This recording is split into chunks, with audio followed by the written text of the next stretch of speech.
పర్యాయములు తిరిగిన మహాపుణ్యం వచ్చింది. ఇంతకంటే పుణ్యాత్ముడెవడు? ఈతనికి అహల్యనిచ్చి వివాహం చేసెయ్యి అన్నాడు. వెంటనే బ్రహ్మదేవుడు శాస్త్ర ప్రమాణం కర్తవ్యం గనక ఆ క్షణమే 2 దండలు తెప్పించి తన మహిమతో వారిద్దరిని మార్చుకోమని గాంధర్వ వివాహం చేయించేశాడు. శాస్త్ర ప్రమాణం ప్రకారం గాంధర్వమే చేయించాడని ఉంది పురాణాల్లో. అంతేగా నెత్తివే తలబరాలు పోసుకున్నాడని తాళి కట్టాడని ఇలాంటివి ఏమీ లేవు. అది కేవలం గాంధర్వమే. వివాహం అయ్యింది. వెంటనే విందు భోజనాన్ని కూడా ఏర్పాటు చేశాడు ఋషులకి. అందరూ విందు భోజనం సేకరిస్తున్న సమయానికి ఉచ్చైశ్రవం మీద చెమట్లు కక్కుకుంటూ, వేసవి కాలంలో ఎంత ఏసీ ఉన్నప్పటికీ ఎలా అయితే చెమట్లు మనకు పడతాయో అంతకంటే రెట్టింపు చెమటలతో పరుగు పరుగు పరుగును వచ్చేశాడు ఇంద్రుడు. బ్రహ్మదేవ, భూమండలం చుట్టూ 3 సార్లు తిరిగా, ఉచ్చైశ్రవం మీద నుంచి ఇప్పుడే దిగాను, వచ్చాను, ఏది పిల్ల అన్నాడు. ఇంకెక్కడ పిల్ల ఎప్పుడో వెళ్ళిపోయింది. పిల్ల కాస్త భవిష్యత్తులో పిల్లల తల్లి కాబోతోంది అన్నాడు నారదుడు. ఇతడికి తెల్లబోయాడు. ఇదేమన్యాయం అండి, బ్రహ్మదేవుడు కూడా అసత్యం ఆడతాడా? భూప్రదక్షిణ చేసి వస్తే పిల్లనిస్తానన్నావు, భూప్రదక్షిణ చేసి నేనే వచ్చాను కదా, ఇంకెవరు నాతో పాటు భూప్రదక్షిణకి రానూ లేదు, మరి ఎలా నే రాకుండా అహల్యకి పెళ్లి చేసేసావంటే అప్పుడు నారదుడు జరిగింది చెప్పి, నువ్వు బుద్ధి బలం నమ్ముకోకుండా దేహబలాన్ని నమ్ముకున్నావు, శరీర బలంతో భూమి చుట్టూ ప్రదక్షిణ చేశావు. కానీ ఈ పండితుడు తెలివితేటలతో వేద ప్రమాణంతో గోవు చుట్టూ తిరిగి నీకంటే ముందు ఆ పుణ్యం సంపాదించి పైగా ఇంకా ఎక్కువ పుణ్యం సంపాదించి ఈ అమ్మాయిని చేపట్టాడు. ఇహ నువ్వు వెళ్ళిరా అన్నట్ట. దాంతో అతడు పళ్ళు పటపట కొరికి వెళ్ళాడు. నిజానికి అందరూ అనుకుంటున్నట్టుగా ఇంద్రుడు కేవలం కాముకుడై అహల్యని వరించాలనుకోలా. అహల్యని వరించడం వెనకాతలో కొన్ని రహస్యాలు ఉన్నాయి. రామాయణం బాలకాండలో అద్భుతమైన ఘట్టాన్ని విశ్వామిత్రుల వారు రాముడికి చెప్పారు. కొంతకాలం అహల్య గౌతమ మహర్షులిద్దరూ మిథిలా నగరానికి కొంత దూరంలో ఒక ఆశ్రమం అడవిలో కట్టుకుని నివసించారు. వారికి 2 పిల్లలు పుట్టారు. 2 పిల్లలు పుట్టినట్టుగా స్వయంగా పరాశర సంహితలో చెప్పారు పరాశరులు వారు. కొడుకు పెద్దవాడు, అతడికి శతానందుడు అని పేరు పెట్టారు. ఆ శతానందుడే జనక మహారాజు గారి దగ్గరికి కులపురోహితుడిగా వెళ్ళిపోయాడు. తర్వాత కూతురు అంజనాదేవి, ఆవిడన్నమాట. అంజనాదేవి గౌతమ మహర్షికి కూతురు. ఈ ఇద్దరూ పుట్టినట్లుగా హనుమజ్జన్మ కథనంలో 3వ అధ్యాయంలో పరాశర సంహితలో ఉంటుంది.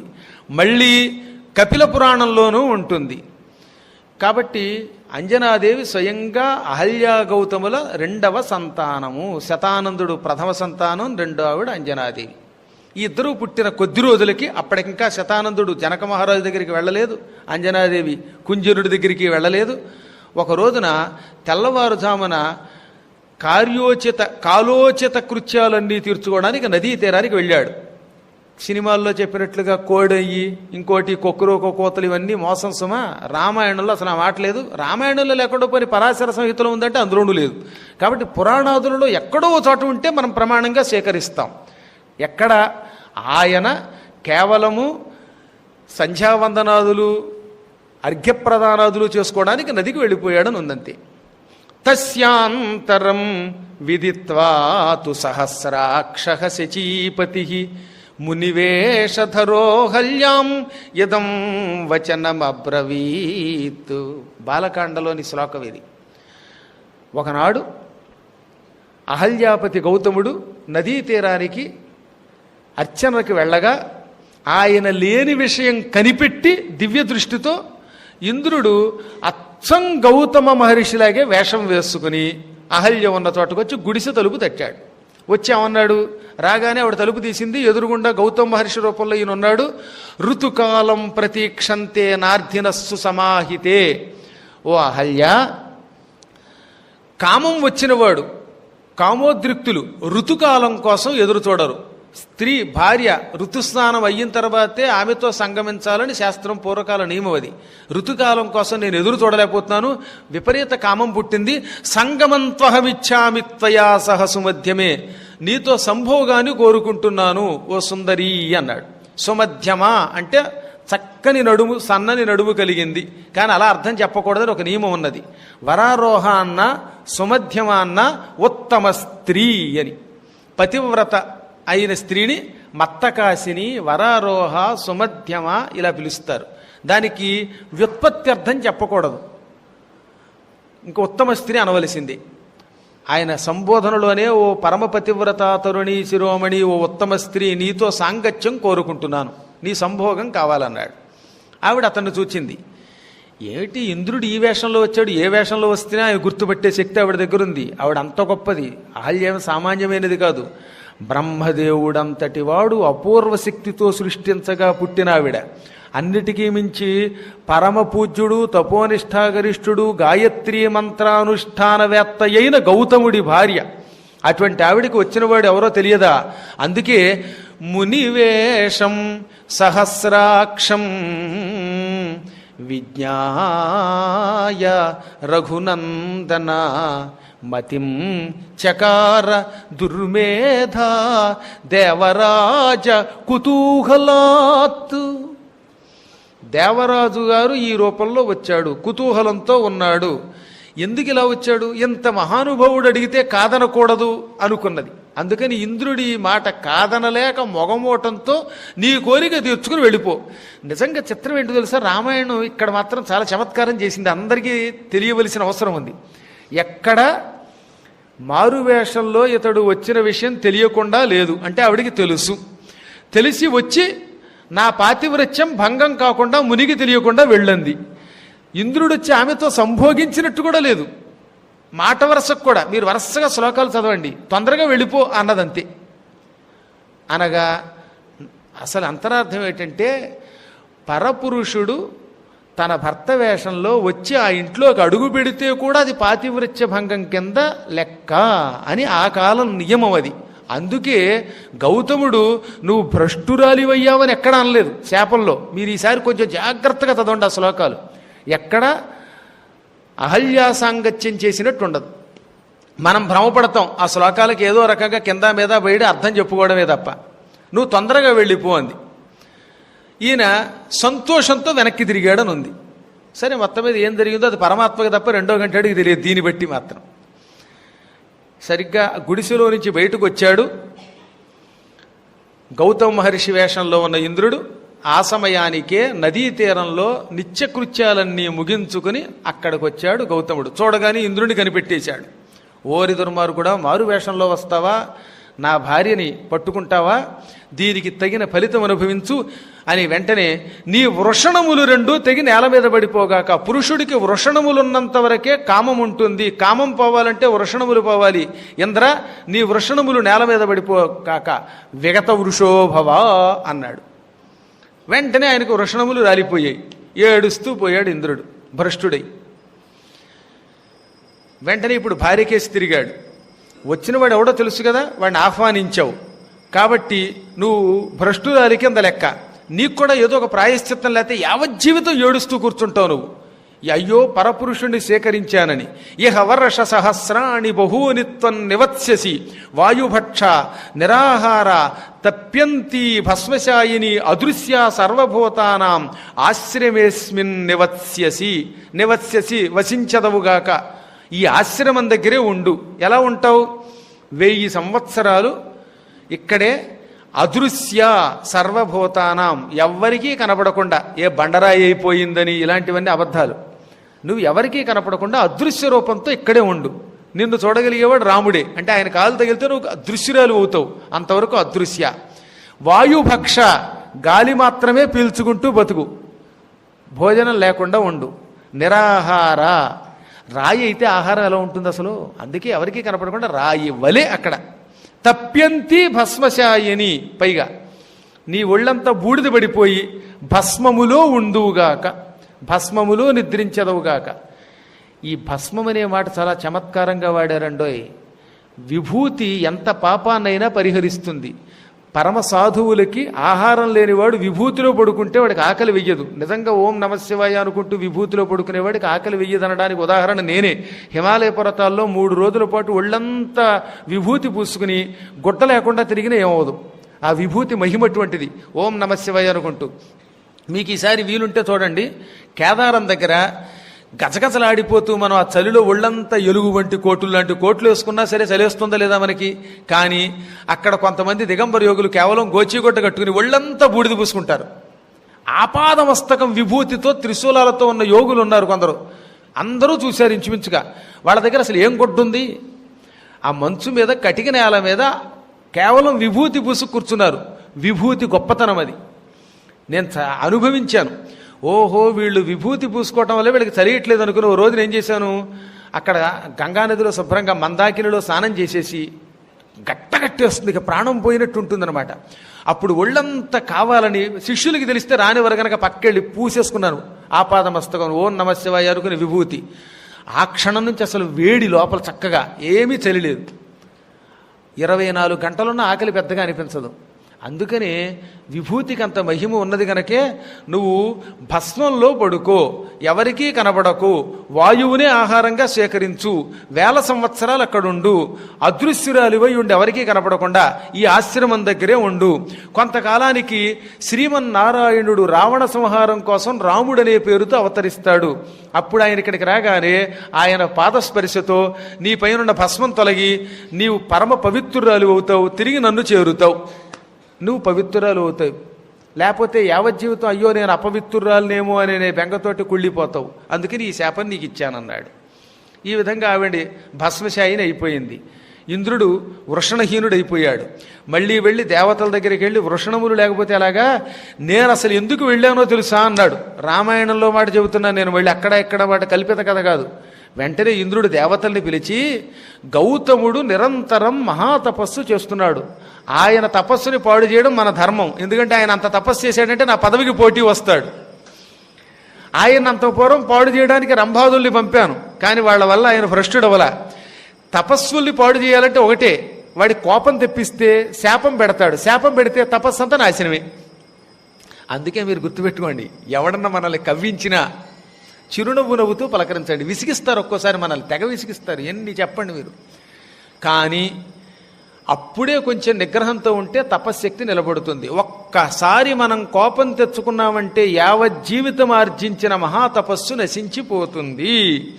క్రోధమ తపముంజరచును, క్రోధమ అణిమాదులైన గుణముల బాపుల్, క్రోధమ సకలం బునకుల్ బాధియగుల్, క్రోధిగా తపస్వికి చన్నే. క్రోధం తపస్సుని పాడు చేస్తుంది. అష్టసిద్ధులు కోపం వల్లే పోతాయి. ఎంతెందుకు, మానవుడు సర్వనాశనం అవ్వాలంటే దానికి ఒకటే మార్గం, కోపం తెచ్చుకోవటం. గౌతముడు శపించాడు, దాంతో ఆయన తపస్సు పాడైపోయింది. మనం అనుకున్నది సాధించాం. ఇక నేను మీకోసమని ఆయన తపస్సు పాడు చేయడానికి వెళ్ళాను, మారు రూపంలో వృషణహీనుండి అయిపోయాను. దీనివల్ల భవిష్యత్తులో వరాలు ఇవ్వలేను ఎవరికి, కాబట్టి నాకు వృషణములు తిరిగి తెచ్చిపెట్టండి అనగానే పితృదేవతల ఆ సమయంలో మేకపోతుతో యజ్ఞం చేస్తున్నారు. ఒక మేషముతో, మేషం అంటే గొర్రెతో యజ్ఞం చేస్తుంటే వెంటనే వీళ్ళు దేవతలు వెళ్ళి, ఓ పితృదేవతలారా, ఈ గొర్రె వృషణములు మేము ఇంద్రుడికి తగిలిస్తాం, వృషణములు లేని పశువు యజ్ఞానికి పనికిరాదని శాస్త్రం, కానీ మేము ఇక మీదటి నుంచి మా యజ్ఞమునకు వృషణహీనమైనటువంటి పశువులనే సేకరించదలిచాం. దీని వృషణములను ఇంద్రుడు సేకరించి లోకాన్ని ఆశీర్వదిస్తాడు. ఇక మీదట ఈ పశువుకి మేము శాశ్వతంగా స్వర్గం ఇస్తున్నాం అని ఆ పితృదేవతల దగ్గర ఉన్నటువంటి యజ్ఞ పశువు యొక్క వృషణములు తిరిగి ఇంద్రుడికి అతికించి అతన్ని పురుషుణ్ణి చేశారు. ఈ కథలా ఉంటే పాపం గౌతమ మహర్షి ఖిన్నుడై, అనవసరంగా ఇంత కోపం తెచ్చుకున్నాను, తపస్సు భ్రష్టమైంది, మళ్ళీ తపస్సు చేసి నా శక్తి సాధించాలి. బంగారం లాంటి పవిత్రురాలైన భార్య ఇప్పుడు భస్మశాయిని అయిపోయింది. ఇంద్రుడినా శపించాను, వాడు అనుకున్నది సాధించాడు. ఇప్పుడు ఈ పిల్లల్ని ఎలా పెంచడం? నేను తపస్సుకు పోతే కానీ మళ్ళీ నా తపశ్శక్తి తిరిగి రాదు. ఒకటా రెండా, రాముడు ఇక్కడికి వచ్చేంత వరకు నేను తపస్సు చెయ్యవలసిందే. అప్పటి వరకు ఈ పిల్లల రక్షణ బాధ్యత ఎవరిది అనుకుని ఆలోచనలో పడ్డాడు. ఆ సమయానికి నారద మహర్షి అక్కడికి వచ్చాడు. నారాయణ స్మరణ పరాయణుడు, ఆయన రాకపోతే దిక్కులేదు. అందుకే ఎక్కడికక్కడ గురువు ఆయనే. నారదునికి నమస్కరించాడు ఈయన. ఎందుకింత ఆలోచన?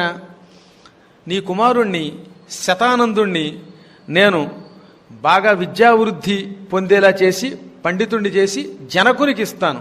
జనక మహారాజు గారికి శాశ్వతంగా కులపురోహితుడైపోతాడు. ఇక ఈ అమ్మాయిని పెంచి పెద్ద చేసి పెళ్లి చేసే బాధ్యత కుంజరుడికి ఇచ్చేయి అన్నాడు. ఆయన ఎవరండి అన్నాడు ఈయన. వెంటనే ఒక అమ్మాయిని, అందులో కన్న కూతురు, కొడుకు కంటే కూతురు మీద కొంచెం ఎక్కువ ప్రేమ ఉంటుంది తండ్రికి అని నేనల్లా ఇందులో అన్నారు. అందువల్ల కొడుకునంటే ఇచ్చేశాడు. కూతుర్ని పెంచి పెద్ద చేసి ఒక ఉత్తమురాలను చేసి పెళ్లి చేసే బాధ్యత స్వీకరించవలసిన వాడు సామాన్యుడై ఉండకూడదు. నువ్వెవరో కుంజరుడికి ఇమ్మంటున్నావు, వాడెవరు అని అడిగాడు ఆయన. అప్పుడు ఆయన చెప్పాడు, ఈ మిథిలా నగరానికి చాలా దగ్గరలోనే సువేల అని ఒక పర్వతం ఉన్నది. ఆ పర్వతం మీద పూర్వకాలంలో బ్రహ్మదేవుడి ఆవులింత నుంచి ఒక మహావీరుడు పుట్టుకొచ్చాడు. బ్రహ్మదేవుడు ఆవులింతలోంచి పుట్టుకొచ్చిన వాళ్ళలో జాంబవంతుడు ఒకడు, ఈయనొకడు, కుంజరుడు ఒకడు, చాలా వీరుడు. ఈ కుంజరుడి భార్య పేరు వింధ్యావళి. ఈ ఇద్దరు సువేల పర్వతం మీద చాలా కాలం నుంచి తపస్సు చేస్తూ అక్కడే గడుపుతున్నారు.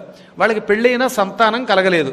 అందుకని సంతాన ప్రాప్తి కోసం ఇద్దరం బాగా ఆలోచించి ఏం చేద్దామా అనుకుంటూ ఉంటే బ్రహ్మదేవుడు ఒక రోజున వారికి ప్రత్యక్షమై, శివుడి కోసం తపస్సు చెయ్యండి, నమశివాయ అనే పంచాక్షరీ జపం చేస్తే ఈశ్వర అనుగ్రహం ఉంటే మీకు సంతానం ఉంటుంది, జాతకరీత్యా మీ ఇద్దరికీ సంతానం లేదు అన్నాడు బ్రహ్మ. దాంతో వాళ్ళిద్దరూ ఆ సువేలా పర్వతం మీద అతిభక్తితోటి ఓం నమశివాయ అనే పంచాక్షరీ మంత్ర జపం చేస్తూ పర్ణ ఆహారులయ్యారు. ఆకులు మాత్రమే తినేవారు. చెట్టు మీద నుంచి కిందకి తమంత తామురాలిన ఆకులు, అవి కూడా వాళ్ళు కోసుకు తినడం కాదు, ఒక్క చింతాకులు మాత్రం పనికిరావు. మళ్ళీ ఆహారంగా తీసుకోమన్నాం కదా అని తపస్సు చేసేటప్పుడు జపం చేసే కాలంలో చింతాకు పచ్చడి, చింతాకుతో తయారు చేసిన పప్పు ఇవి సేకరించకూడదని ఒక నిషిద్ధం ఉందండోయ్. చింతాకులట చింతల్ని పెంచుతాయి, తపస్సుని నాశనం చేస్తాయి. అందుకే మంత్రశాస్త్రంలో మాత్రం ఏమన్నారంటే, మీరైనా ఎవరైనా శుక్రవారం నాడు లలితా సహస్రనామ పారాయణ చేస్తున్నారు గుళ్ళో కూర్చుని, ఆ రోజు పొరపాటు కూడా చింతకాయ పచ్చడి కానీ లేదా చింతాకుతో తయారు చేసిన పప్పు కానీ ఉత్తి చింత చిగురు సరదాగా దొరికిందని తినడం కానీ చేయకూడదనమాట. చింతకాయ పచ్చడి కూడా పిల్లలు చేయకండి, కోపం వచ్చి. ఏదైనా మొత్తం ఆ ఒక్కరోజు ఇలాంటి ప్రత్యేక పారాయణలు చేస్తున్నప్పుడు, జపం చేస్తున్నప్పుడు, యాగనిష్టలో ఉన్నప్పుడు చింత నిషిద్ధం. అందులో మాలాంటి ఉపన్యాసం చెబుతున్న వాడి మీద ఎవరికైనా కసి ఉంటే పచ్చి చింతకాయ పచ్చడి పెట్టారా ఎవడి గొంతుకు పోయినట్టే. కావాలని కొన్ని చోట్ల ఉపన్యాసానికి వెళ్ళినప్పుడు చింతకాయ పచ్చడి వేసేవారు. ముందే ఇదేం పచ్చడని అని అడిగేవాడిని అనమాట. ఎంత భయంకరం అంటే కొబ్బరి, చింత, డాల్డా ఈ మూడు ఉపన్యాసకుల్ని సర్వనాశనం చేసే శక్తులు అనమాట. అందుకనే భోజనాలకి ఉపన్యాసకులు ఎవరింటికి వెళ్ళకపోవడానికి మూల కారణం ఏంటంటే, అవతలవాడు భక్తితోటి కుళ్ళిపోయిన బొంబాయిరావు పెట్టినట్టు పెట్టాడా వీడికి, ఈ డాల్డా వేసి వీడిపోయిన అయిపోతుంది అనమాట. ఈ జాగ్రత్తలన్నీ నియమాలు తీసుకోవలసిందే. అందుకని వాళ్ళు రాలిన ఆకులు తింటూ ఒక్క చింతని మాత్రం విడిచిపెట్టి జపం చేశారు. అప్పుడు ఈశ్వరుడు ప్రత్యక్షమయ్యాడు. ఏమి తపస్సు అండి, మహాతపస్సు చేశారట వాళ్ళు. ఆ తపస్సుకి పరమేశ్వరుడు మెచ్చుకుని ప్రత్యక్షమయ్యాడు. మీకేం వరం కావాలో కోరుకోమంటే అప్పుడు వాళ్ళు అన్నారు, ఏం చెప్పమంటారండి, సంతానం లేదు, సంతతి లేదని ఎడ్డు ఘన చింతనముల మునిగి ముదిసి చిక్కితి మకట, సంతతి నొసగుము భాగ్యము సంతతి హీనునికి సౌఖ్య సంతతి కలదే.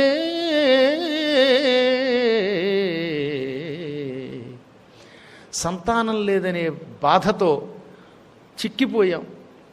చింత వల్ల ముసలితనం కూడా వచ్చి పడిపోయింది. దుఃఖం ఎక్కువైపోతే, బాధ ఎక్కువైపోతే, ఆలోచన ఎక్కువైపోతే అప్పుడు వార్ధక్యం తొందరగా వస్తుంది.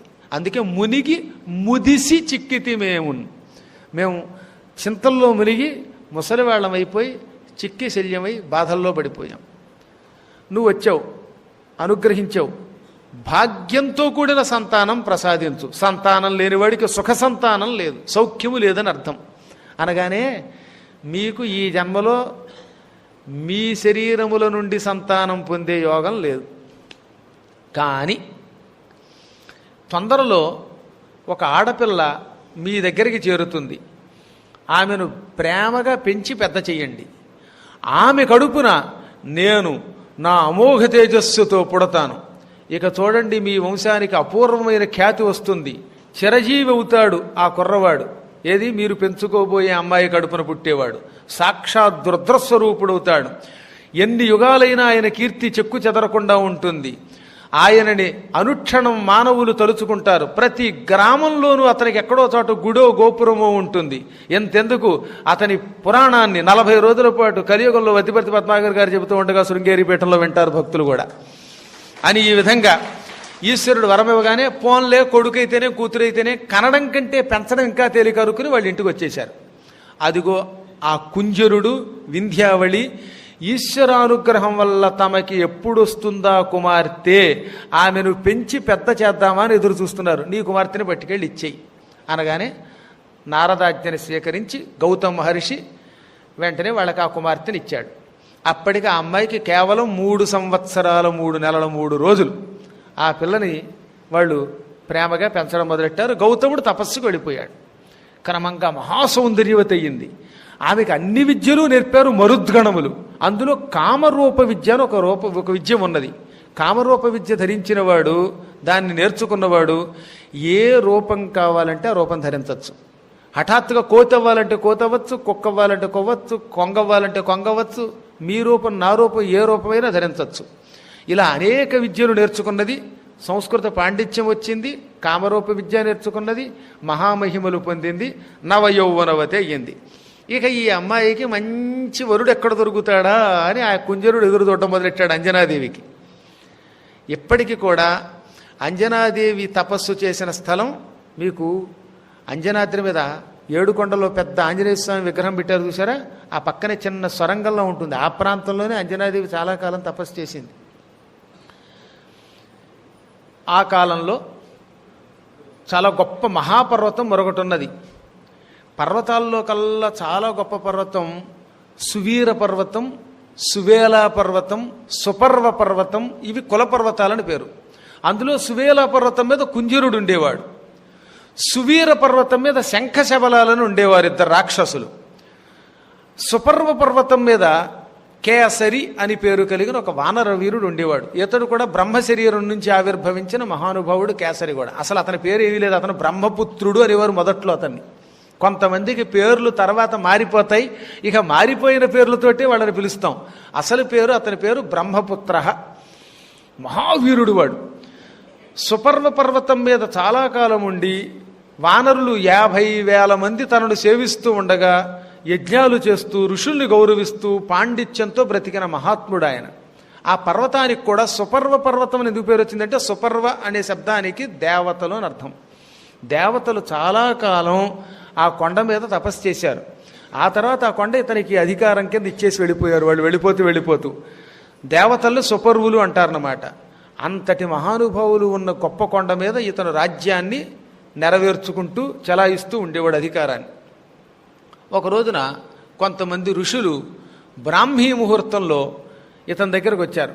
బ్రహ్మపుత్ర, వానరోత్తమ, నువ్వు ఈ కొండ మీద హాయిగా పరిపాలన చేస్తున్నావు, నువ్వు చాలా గొప్ప వీరుడివి. మేము ఈ పక్కనే ఉన్న చర్య దగ్గర సువేల అనే పర్వతం మీద జపం చేసుకుంటున్నాం. ఎక్కడి నుంచి వచ్చాయో 2 ఏనుగులు వచ్చాయి. ఆ 2 ఏనుగులు హఠాత్తుగా మా ఆశ్రమాల మీద పడేవి. తుక్కు కింద ఆశ్రమాలను తొక్కి వెళ్ళిపోతున్నాయి. చెట్లు పడగొడతాయి, రాళ్లు విరగొడుతున్నాయి, మనుషులు కనబడితే దంతాలతో పొడిచి చంపేస్తున్నాయి, ఋషుల్ని తొక్కి చంపేస్తున్నాయి. ఆ ఏనుగుల పీడ తట్టుకోలేక మేమంతా బ్రహ్మదేవుడి దగ్గరికి వెళ్ళి రక్షించమని మొరపెట్టాం. అప్పుడు బ్రహ్మ అన్నాడు, అవి మామూలు ఏనుగులు కావు. పూర్వకాలం ధనువు అనే ఒక స్త్రీ ఉన్నది, ఆవిడ కశ్యప ప్రజాపతి భార్య. ఆవిడకి 2 కొడుకులు పుట్టారు. వాళ్ళిద్దరూ కామరూప విద్యను నా దగ్గర అభ్యసించారు. ఆ ధనువు కొడుకులు శంఖుడు, శబలుడు అనేవాళ్ళు ఏనుగుల రూపంలో మీ ఆశ్రమాలను నాశనం చేస్తున్నారు. వాళ్ళని చంపే శక్తి ఏ మానవుడికి లేదు. ఒక్క బ్రహ్మపుత్రుడైన వానరుడు సుపర్వ పర్వతాన్ని పరిపాలిస్తున్నవాడు మాత్రమే ఆ ఏనుగుల్ని చంపగలడు. మీరు వెళ్ళి అతని దగ్గర మొరపెట్టుకోండి అని బ్రహ్మ అన్నాడు. అందుకని మేమందరం వచ్చాం. వీర బ్రహ్మపుత్ర, శంఖశబలములనే ఆ ఏనుగుల్ని, రాక్షసుల్ని సంహరించి మమ్మల్ని రక్షించు అన్నారు ఋషులు.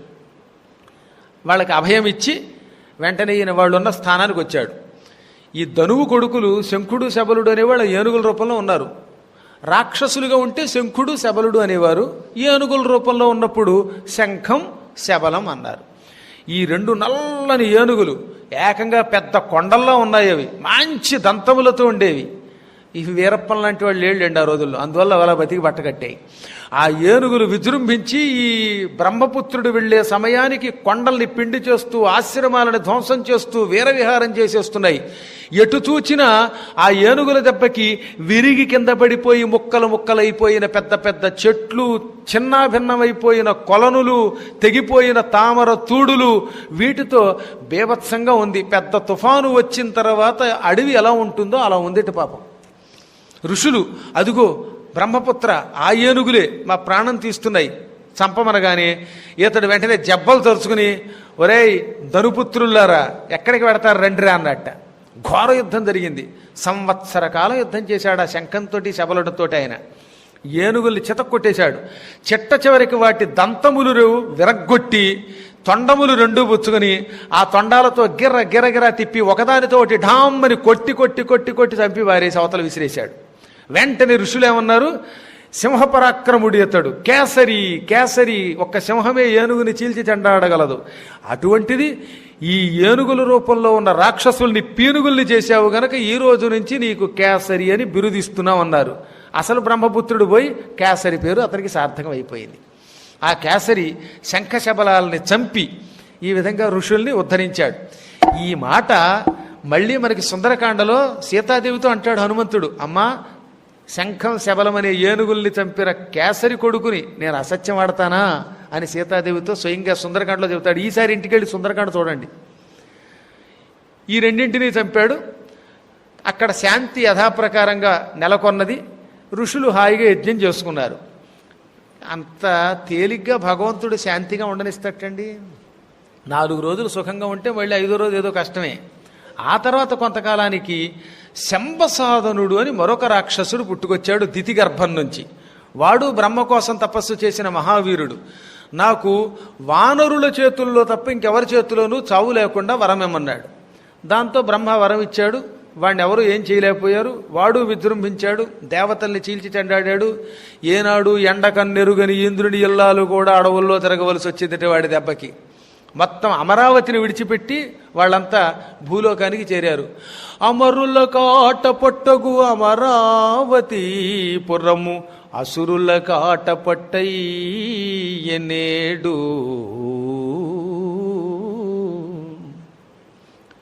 ఎండకన్నెరుగని ఇంద్రుని ఇల్లాలు పలు పంచలను జాలిబడియనేడు.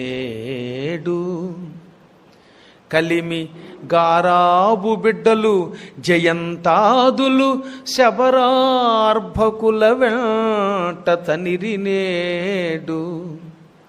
ఎంతో గారంగా సుఖంగా అమరావతిలో బంగారు భవనాలలో తిరిగిన ఇంద్రుడి కొడుకు జయంతుడి వంటి వాళ్ళు శంబసాధనుడు స్వర్గాన్ని ఆక్రమించడంతో ఆ నగరం విడిచిపెట్టి భూలోకంలోకి వచ్చి అడవులలో గిరిజనుల పిల్లలతో కలిసి నెత్తి మీద ఏకలు పెట్టుకుని కుర్రోహు కుర్రంటూ తిరగడం మొదలుపెట్టారు.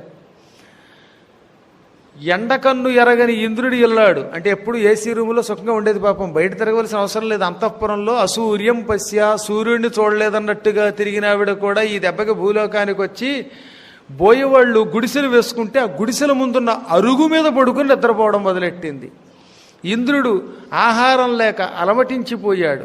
దేవతలు తలో దిక్కుకి కకా వికలయి పారిపోయారు. ఒకటి కాదు, సుర సిద్ధ సాధ్య నర కిన్నర పన్నగ యక్ష చారణాసుర విద్యాధర గంధర్వాది జాతులన్నీ తలో దిక్కుకి పారిపోయాయి. దిక్కులేక కొంతమంది శంబసాధనుడి కాళ్ళు పట్టుకుని మేము నీ పార్టీలో చేరిపోతున్నాం, రక్షించన్నాయి. ఈ విధంగా అందరినీ ఏడిపిస్తున్నాడు శంబసాధనుడు. అందుకని శంబసాధనుడి నుంచి రక్షణ కోరుకుని మళ్ళీ ఈ దేవతలు ఋషులు బ్రహ్మ దగ్గరకు వెడితే బ్రహ్మ వాడు ఒక్క వానరుడి చేతిలోనే చస్తాడు. ఆ వానరుడు కూడా శంఖశబలాలని చంపిన కేసరి మాత్రమే. కేసరిని పట్టుకున్నారంటే ఆ కేసరి కేసరికే సరి, సింహానికి సరి, వాడు చంపగలడనగానే వీళ్ళు మళ్ళీ వచ్చి కేసరిని బతిమాలారు. ఈ ఋషులు దేవతల ప్రార్థనాన్ని అంగీకారం చేసి ఇతడు శంబసాధనుడి మీదకి యుద్ధానికి వెళ్ళాట. శంబసాధనుడు పరమమూర్ఖుడు. మంచి బలమైన ఖడ్గం విసిరాడు. ఆ ఖడ్గాన్ని చేత్తో పుచ్చుకుని విరిచి అవతల పారేశాడు కేసరి. వాడు గద విసిరాడు, దాన్ని విరిచేశాడు. వాడు విరిసిన చెట్లు బండరాళ్ళు అన్నిటినీ తుక్కు తుక్కు కింద కొట్టి చిట్ట చివరికి వాడిని కంఠం దగ్గర పట్టుకుని ఇలా విరిచి మోకాలు వీపు మీద పెట్టి పెళ్ళు మరి కొమ్మ విరిచినట్టుగా వెనక్కి 2 చేతులు విరిచి చంపి అవతల పారేశాడు. ఈ విధంగా శంబసాధన ముద్ధరత్, శంబసాధనుణ్ణి ఉత్ హరత్. ఉద్ధరణ అంటే 2 అర్థాలు సుమా. హరణము అంటే చంపుట, పొందుట, అపహరించుట. ఉత్తు హరత్ అంటే సంపూర్ణంగా చంపేశాడు. ఉద్ధరణ అంటే పూర్తిగా పైకెత్తుట అని కూడా మరొక అర్థం. మొత్తం మీద శంబసాధనుడిని చంపాడు. ఇప్పుడు నేను చెప్పిన శంబసాధన ముద్ధరత్ అనే పదం కూడా సుందరకాండలో హనుమంతుడు అమ్మవారికి సీతాదేవికి చెప్పిన మాటే. మొత్తం మీద శంబసాధనుడిని చంపగానే దేవతలు చాలా పొంగిపోయి ఋషులతో కలిసి బృహస్పతి వంటి వారితో శీఘ్రమేవ కళ్యాణ ప్రాప్తిరస్తు అని దీవించారు. ఆయన ముసిముసి నవ్వులు నవ్వాడు, ఏం మాట్లాడలా. అప్పటిదాకా బ్రహ్మచారి అంటే కొన్ని మంచి పనులు చేస్తే కానీ పెళ్ళవో, అందుకని ఆయన ఏం మాట్లాడకుండా వెళ్ళిపోయాట. ఇది జరిగిన కొద్ది రోజులకి నారద మహర్షి, కపిల మహర్షి, తుంబురుడు, సనక సనందనాదులు, వశిష్ఠుడు అందరూ కలిసి ముందుగా కుంజరుడి దగ్గరకు వచ్చారు. కుంజర, వింధ్యావళితో కలిసి అంజనాదేవిని ఎంతో ప్రేమగా పెంచి పెద్ద చేసావు, చాలా సంతోషం. ఆవిడ కూడా మీరే కన్న తల్లిదండ్రులు అనుకుంటోంది. కామరూప విద్య కూడా గ్రహించిన ఉత్తమురాలు. ఎంతకాలం పెరిగినా ఎంత చదువుకున్నా అమ్మాయిని ఎప్పుడో ఒకప్పుడు పెళ్లి చేసి అత్తవారింటికి పంపవలసిందే. ఎంత చదువుకుంటే మాత్రమే, ఎంత పాండిత్యం ఉన్నా ఇంట్లో పెట్టుకుంటే ఒంటరి జీవితం అంత సౌఖ్యంగా ఉండదు. సృష్టి రహస్యం ఏమిటంటే ఎప్పటికైనా దాంపత్య జీవితం ఉండవలసిందే. ఎక్కడో నూటికి కోటికి సన్యాసాశ్రమం పుచ్చుకున్న వాళ్ళని పక్కన పెడితే. ఈ అంజనాదేవికి మేము ఒక మంచి వరుణ్ణి చూచాం. ఏమంటావనగానే ఇంతమంది మహానుభావులు, ఒక పక్కన సనకుడు, సనందనుడు, సనత్కుమారుడు, సనత్సుజాతుడు అని పిలువబడే బ్రహ్మమానస పుత్రుడు సనక సనందనాదులా, మరో పక్కన సాక్షాత్తు వరుణదేవుడికి జన్మించిన మైత్రావరుణి అని పేరు పొందిన పరమపుణ్యాత్ముడు వశిష్ఠుడు, అంతకంటే సర్వలోకాలు నిరంతరం హరిస్మరణ పరాయణుడై తిరిగే పరమభక్తుడు గురువు నారదుడు, కళావతి అని పేరు కలిగిన వీణవాయుస్తూ శ్రీమన్నారాయణుడికి కర్ణపేయంగా పాటలు వినిపించే తుంబురుడు మరొక పక్కన. ఎంతమంది మహాత్ములు వచ్చి మా అమ్మాయికి మంచి ఒక సంబంధం చూస్తామంటే కాదంటానా, ఇంతకీ ఎవరు వరుడు అని అడిగాడు కుంజరుడు. మరెవరో కాదు, ఈ మధ్యకాలంలోనే బ్రహ్మగారి అనుగ్రహంతో జన్మించిన ఒక వానరుడు గురించి వినే ఉంటావు. అతడికి కేసరి అని కూడా బిరుదు వచ్చింది. శంఖశబలాలని చంపినవాడు, శంబసాధనుణ్ణి చంపినవాడు, తపోనిష్ఠాగరిష్ఠుడు, ఇంద్రియ నిగ్రహం కలిగినవాడు, ఉత్తముడు. అతడే నీ కూతురికి భర్త. ఒక క్షణకాలం పాపం కుంజరుడు ఆలోచనలో పడిపోయాడు. మా అమ్మాయి చూస్తే మానవ స్త్రీ, అతిలోక సుందరి, పైగా బ్రహ్మగారు సృష్టించిన అహల్యకి తపస్యాలి అయిన గౌతముడికి పుట్టింది. వీళ్ళేమో వానరుడికి ఇచ్చి పెళ్లి చేస్తామంటున్నారు. కోతి ముఖానికి, మానవ ముఖానికి, నరముఖానికి, వానర ముఖానికి సంబంధం ఏమిటని ఆలోచనలో పడి కొంచెం నన్ను ఆలోచించుకోనివ్వండి అన్నట్ట. వాళ్ళు చిరునవ్వునే వెళ్ళిపోయారు. ఒకటి గుర్తుపెట్టుకోవాల్సింది ఏంటంటే, అజ్ఞానం కాకపోతే అప్పుడప్పుడు మహాత్ములైన ఋషులు ఒక మాట చెప్పారంటే మేము ఆలోచిస్తామండి, వాడెవడో ఇలా అన్నాడండి అంటే అది కూడా అజ్ఞానంట. ఓ పక్కన సప్త ఋషులా, మరో పక్కనేమో సనక సనందనాదులా, ఇటువంటి మహాత్ములు ఏదైనా అన్నారంటే అది అమోఘం కదా. ఆ వాక్కు ఎప్పుడూ వ్యర్థం కాదు. అమోఘం అన్నారు, మోఘం అంటే వ్యర్థం.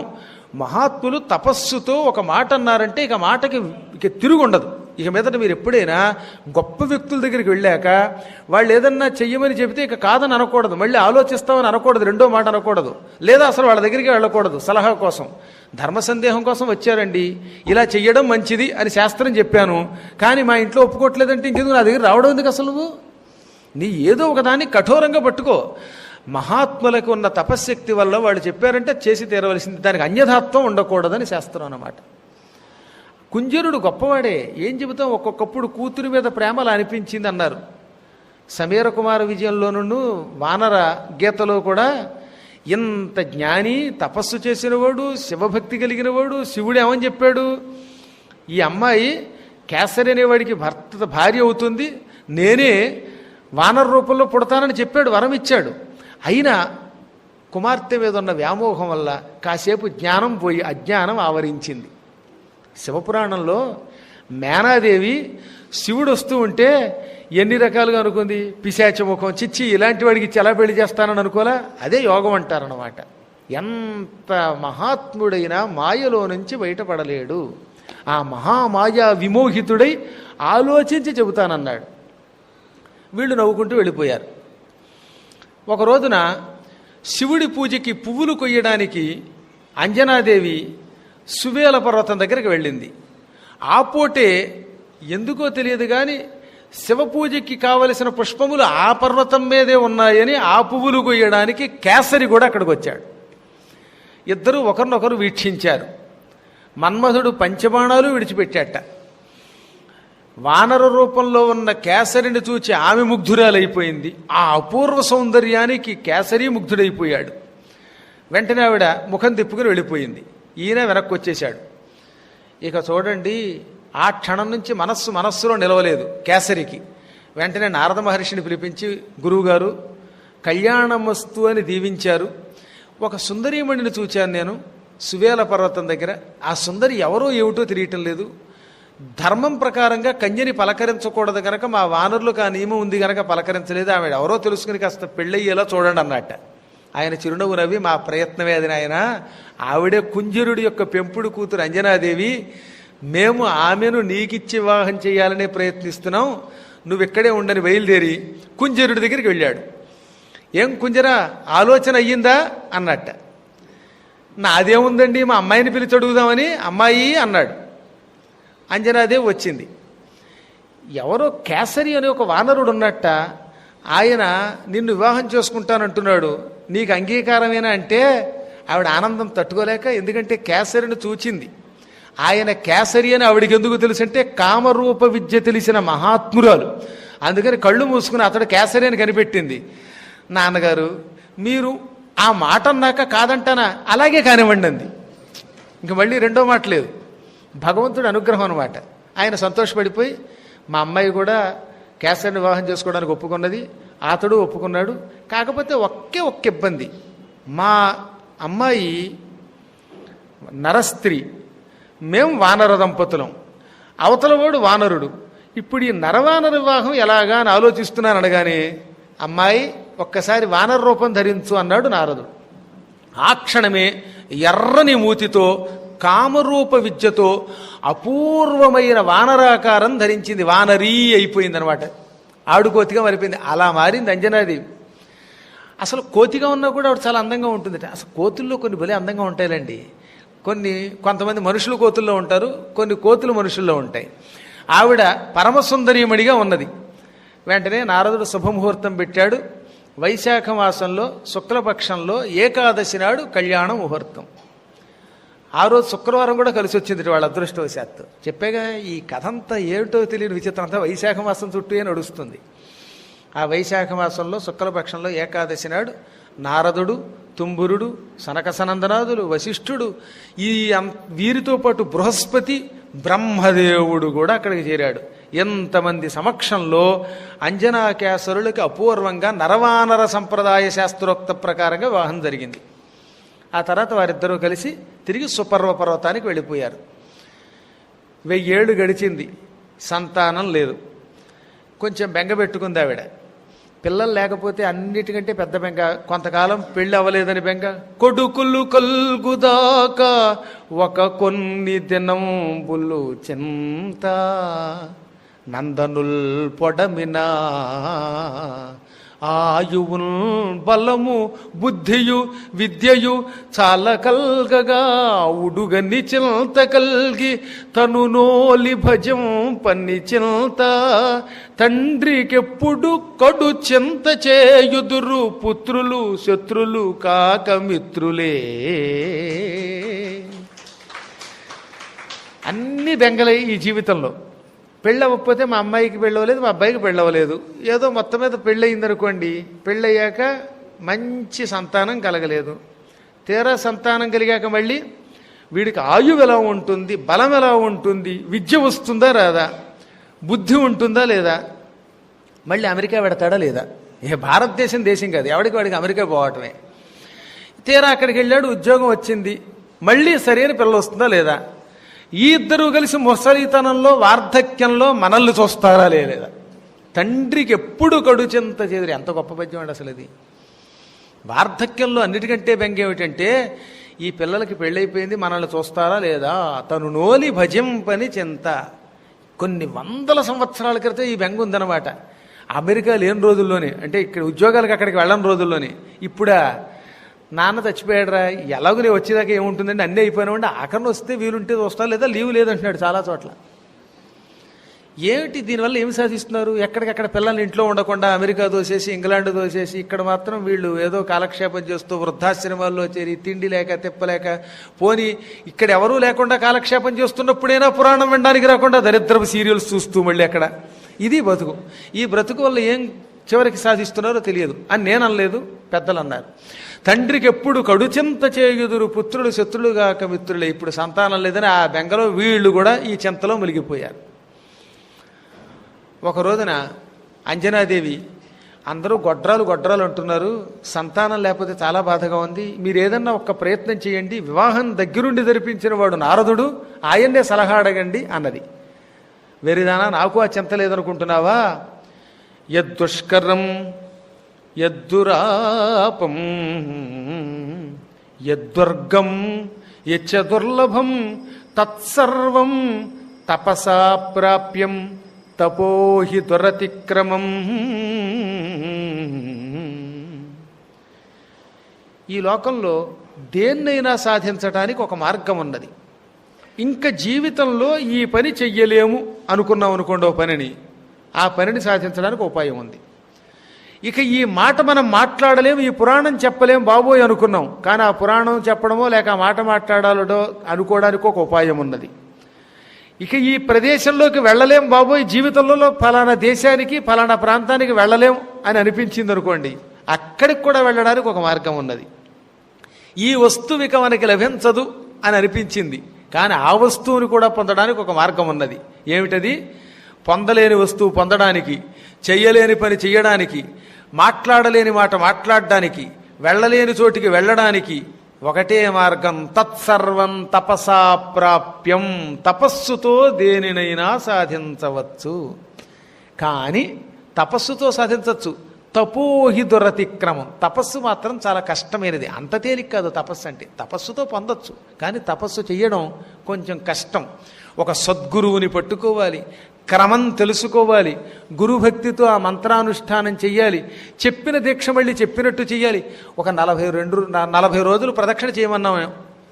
ఏమండి 40 రోజులు చేయాలంటారా? ఓ 9 రోజులు చాలదా అని వీడు అడుగుతాడు. నవగ్రహాలకి ఒక 108 చొప్పున 40 రోజులు చేయండి అంటే 40 రోజులు చేయాలంటారండి, మధ్యలో ఒక్కరోజు ఆపితే ఏమన్నా నష్టమా? ఈ మాట రేపు పొద్దున జీతం దగ్గర అడగడే, ఒకరోజు జీతం కట్ చేస్తామని గవర్నమెంట్ అంటే చంపేస్తాడే, అక్కడ మాత్రం ఆ మాట అండవు. ఎక్కడికక్కడ కాంప్రమైజ్ అయిపోవాలన్నమాట వీడికి. అలా చెప్పడం అంటే ఇంకా సరదా అనమాట. 40 రోజులకి పర్వాలేదు, 9 రోజులు చేయన్నాం అనుకోండి, మళ్ళీ ఏమంటే 9 రోజులు కంటిన్యూషన్గా చేయాలా? రోజు విడిచి రోజు ఆదివారం చెయ్యొచ్చా? నేను ఇవన్నీ అనుభవించి చెబుతున్నాను బాబు. రోజు మా పీఠానికి వచ్చేవాడిని ఎంతమందిని చూశాను, ఆ ఎదురుగుండా కూర్చున్నాయని అలా అడిగినవాడే. అంచేత ఎంతోమంది అడగ్గా నా జుట్టు పీక్కోవాలనిపిస్తుంది ఒక్కోసారి మాట. అంటే ఎలాగో ఏదో రకంగా కాంప్రమైజ్ అయిపోదాం.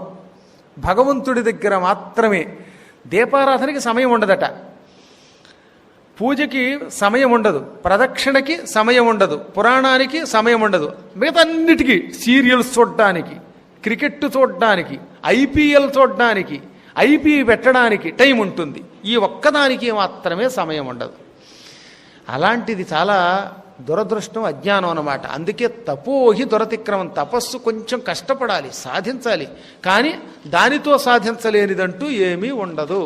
మొత్తం మీద మానవుడు అనుకుంటే చెయ్యొచ్చు. నీవు నా బదులు తపస్సు చెయ్యి. నాకు ఒకప్పుడు నారద మహర్షి చెప్పాడు, ఓ కేసరి, నీకు సంతానం నీ వల్ల కలగదు, నీ భార్య వల్లే కలుగుతుంది. నీ భార్య చాలా గొప్పది, కామరూప విద్య కలిగినది, మంత్రానుష్ఠానం చేయగలిగినది. ఆవిడ మాత్రమే నిష్ఠతో తపస్సు చేసి నీకు సత్సంతానాన్ని ప్రసాదిస్తుంది. నువ్వు భూమండలాన్ని పరిపాలన చెయ్యి.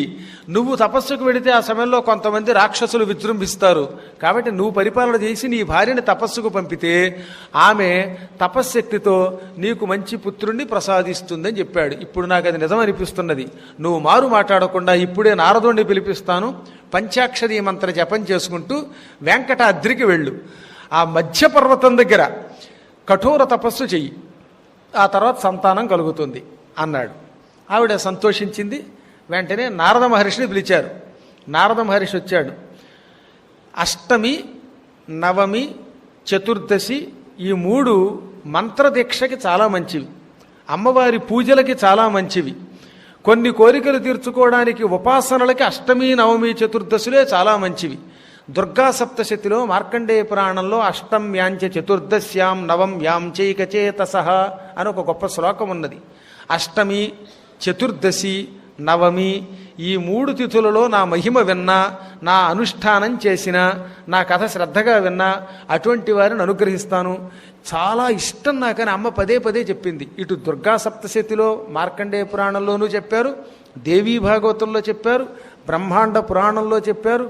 ఇంకా మంత్రశాస్త్రాలలో బాగా తొందరగా ఏదైనా మంత్రం పట్టివ్వాలంటే మళ్ళీ వాటిలో అష్టమికి నెంబర్ 1 ఇచ్చారు.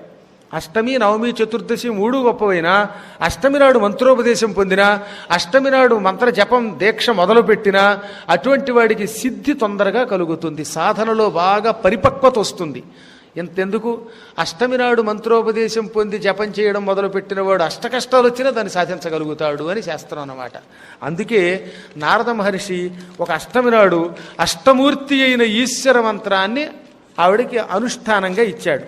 అమ్మాయి, ఆలస్యం లేకుండా వెంకటాద్రికి వెళ్ళు. అక్కడ శ్రీ శేషశైలం, గరుడాచలం, వెంకటాద్రి, నారాయణాద్రి, వృషభాద్రి, వృషాద్రి అని పర్వతాల శ్రేణులు ఉన్నాయి.